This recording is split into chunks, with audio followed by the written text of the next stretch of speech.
this approach will allow children to apply what they know. And that's the void that we see in industry, is that they have the information, they've done well in school, and they cannot work. They cannot apply it. And so these kids at a very young age are starting to apply what they're learning. You can take those same strategies, not a similar approach, the exact same approach. You look at that curriculum and you say, is it teaching the foundational skills that are going to be needed in that job?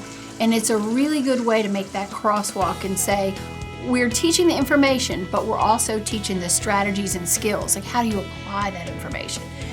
Industry was finding so many people came out, 2 people had the same piece of paper, they weren't able to do the same thing. So they needed to drill it down to what are the exact skills, what can you do?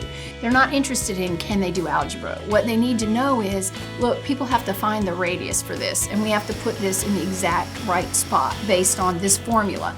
And they give it to people. I mean, it's not a surprise what's the formula for radius. I mean, they're saying, here's the formula, here's why we need it. Can you do that particular thing? But what we found were we could identify the exact skills, foundational skills and skills level that are being nurtured in this curriculum. And then we can look at an occupational profile or even a job profile in our community and say, this is what we need. We know we need the people. We know we need the people to have a given skill set. The one way that we can do that is to try to cultivate it and work with the schools to help them understand not only what we do, but what we will need now and in the future. That initiative has been ongoing for several years now, and it seems to be picking up speed. Again, it becomes a win-win, and we are very, very much a supporter of the CRC program. I believe that the more we do to help the schools understand our needs, the better off we will be and the better off the students will be. I took the CRC test, and I had a bronze when I did that. Where the bronze, you don't have that many choices to choose from as far as moving up the ladder. You could either be a PSO or I could be a trimmer, which trimmed the parts for the job. So I wanted to do something better because I didn't want to be doing that all the time. So I went back and took the CRC test, and my math was the hardest thing for me. I mean, when I took the test and when I got the score back, she said, you made a gold on your math, and I was like, what? I couldn't believe it, but I was determined. I don't just want to be down here.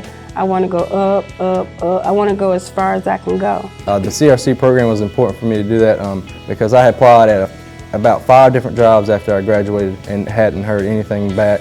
And after learning about this career readiness certificate program, I took it and I applied. The first place was applied out here with that, and that's the first time I got called.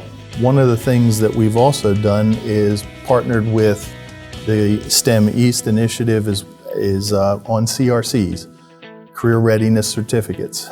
We are one of the original companies here in Lenoir County that became a proponent of CRCs. In fact, if you want to work at West, you have to have a CRC.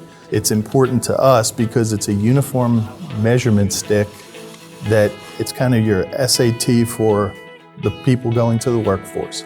And we know that if a given level of proficiency, whether it's a silver or a gold or whatever, it says I have attained a certain skill level and I can count on that.